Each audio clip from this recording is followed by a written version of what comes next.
Welcome back. The murder of popular, optimistic and beloved Rabbi Eli Schlanger in this terror attack has shaken the local community. But what no one knows until now is that his wife, Chaya, was also injured with a bullet wound to her back. And their newborn baby, barely 2 months old, suffered shrapnel wounds, and he's still in hospital. Witnesses have told me that Eli, who felt responsible for all of those present because it was his event, held his hands up in a sign of surrender like this, and he walked towards the gunman as the gunman reloaded, and the rabbi pleaded with him to stop. Instead, he was gunned down and killed. Now, outside the hospital where little baby Shimshi is being treated, his baby, 2 months old, I spoke to their close friends, Hannah and Sorella, who were also here at the Hanukkah festival. Both so much for doing this.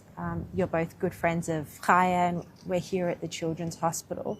I think not many people know that that Chaya and the rabbi's baby were impacted as well in the terror attack. Can you tell us what happened? At the time, Chaya was hiding near the sort of food station, trying to protect herself, but more importantly, her 2-month-old baby. And she actually does not recall getting hit because the adrenaline was just running.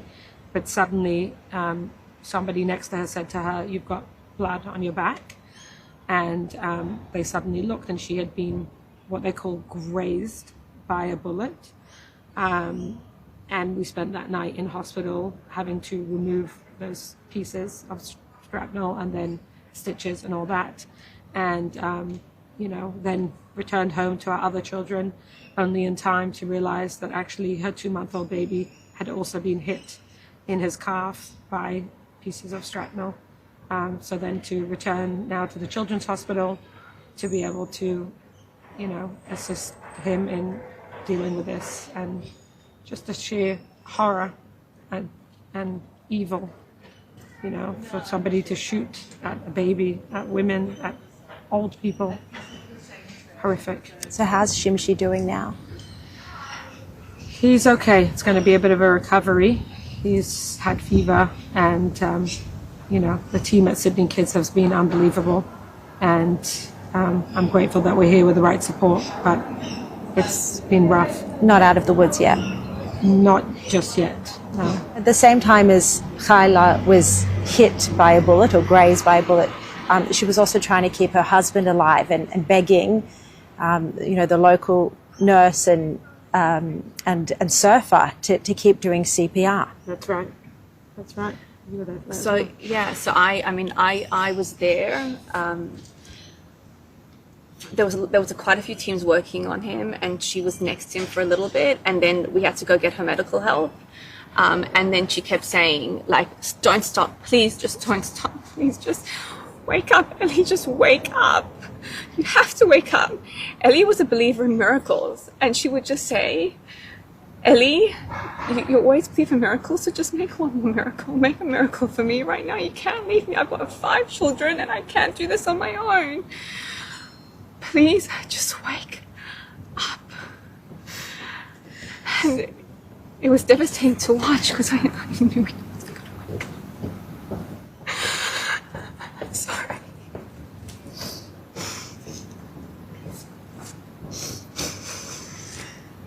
And you're very close with Eli yourself, so you were there trying to get him the help he needed as well. So we arrived there because we weren't actually at the event. We heard bullets were being shot, and we were running there because our son was there. We called Ellie to make sure that our son was fine, and Ellie didn't respond. And so we ran all the way to the pavilion because when the shots rang out, because of all the terror that's been happening, I looked at my husband and I said, "It's definitely at the Hanukkah party. That's where it's happening." And I said, "We need to get there." So Because your children were there. Because I had a child there, and I had one child there. So we were walking with 2 other kids, and we sent them home, and then we ran all the way to the pavilion. And people kept saying, "Go back, they're shooting." And I said, "No, my son's there, and I need to get there. I'm going to get to my son." He's 11, just a little boy. and I needed to get to there. And so we were about to run in, and as we were about to run in, they apprehended the second shooter. And so then we ran in, and as we were running in, I don't even think I realized how bad it was. I've just seen some footage. I see a guy on the floor with a white shirt and black pants, and I go over, and I see it's Eli. And I say to my husband, just you stay with him. I'm going to get help, and I'm trying to call for help, and there's hardly anyone there. And I'm going from person to person. I'm trying to get someone to go over to him, and to start to help. It took a long time, actually. It took a really long time. Finally, someone went over there, and then I started looking for my own son, and I looked under tables, and I saw children that were so frightened, and dead bodies, and but my son wasn't there, and so then I was like, he'll be fine. I know he'll be fine. I'm going to go back to helping Eli. When I went back, Chaya was there, and that's when we saw that she was wounded, and so then we needed to get help. Yeah. So, Sarella, what's so important now? How can we all help this beautiful family who've been through so much and have been left without a dad, the pillar of the community, Rabbi Eli Schlanger? I think just before I say that, I just have to say that anyone who knows Rabbi Eli would know that he was the man who was there for everyone. He showed up for his community. He showed up in the school community. He was a chaplain of the prisons, of the hospitals. Like, to us, he was an extremely close friend, but he would show up for everyone who needed him. And he was that man that you called. As Hannah says, that when she was looking for her son, she called Eli, because that was the one you called to help.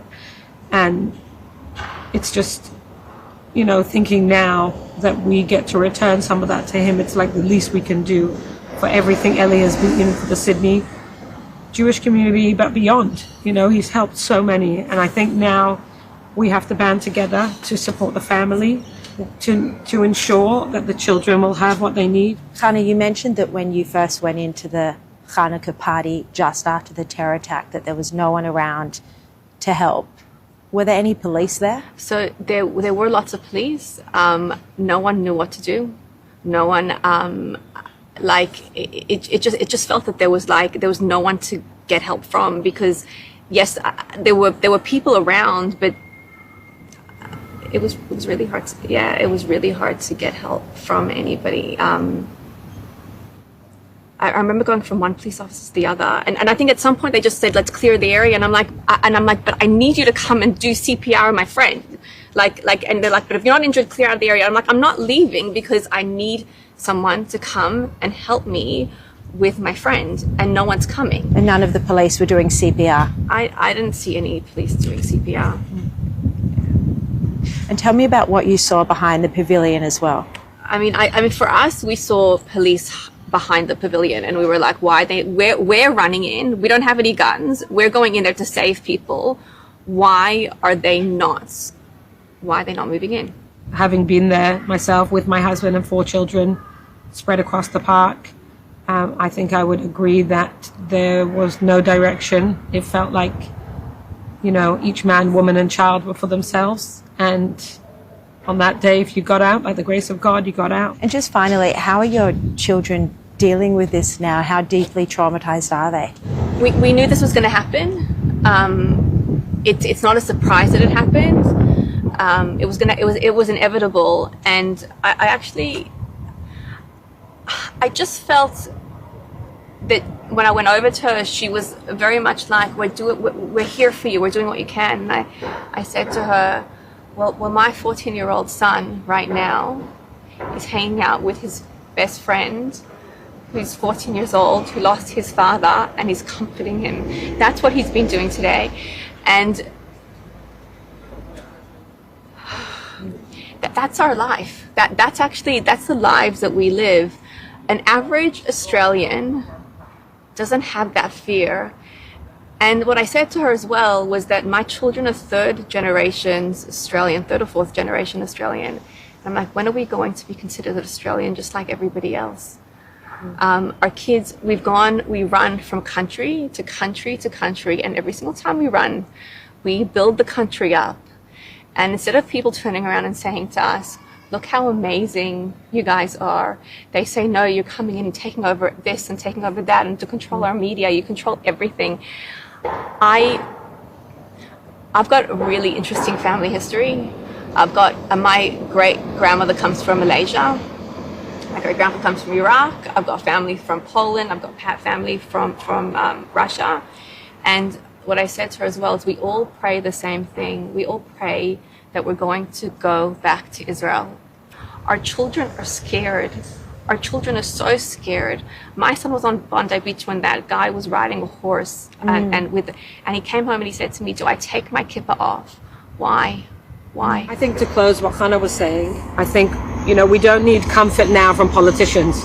We need insurance and actual laws and rules and penalties and things put in place that we don't ever deal with this again. We don't need hugs and comfort and flowers now.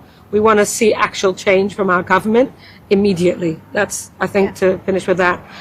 I want to say that my husband and I run a Chabad center here in Randwick and a hospital support system, and we have a big menorah outside our home, and we've become that home in Randwick that all the neighbors know, and we keep it up all year because since October 7th especially, we just feel the community needs that, and we've gotten so much positive feedback for it. And when we finally made it out of the beach and got home that night, our children were crying, and they said, please turn off the menorah. Our home is going to become a target. And my husband and I looked at each other and we said, no way, we're not going down like this. We don't turn off menorahs. We don't hide our kippahs. We stand proud and loud. But our children were crying and they begged. They said, please, Mom, Abba, turn that menorah off. And so I looked at them and I said, as a mother, we're going to turn it off. And the next day, a Christian neighbor came past.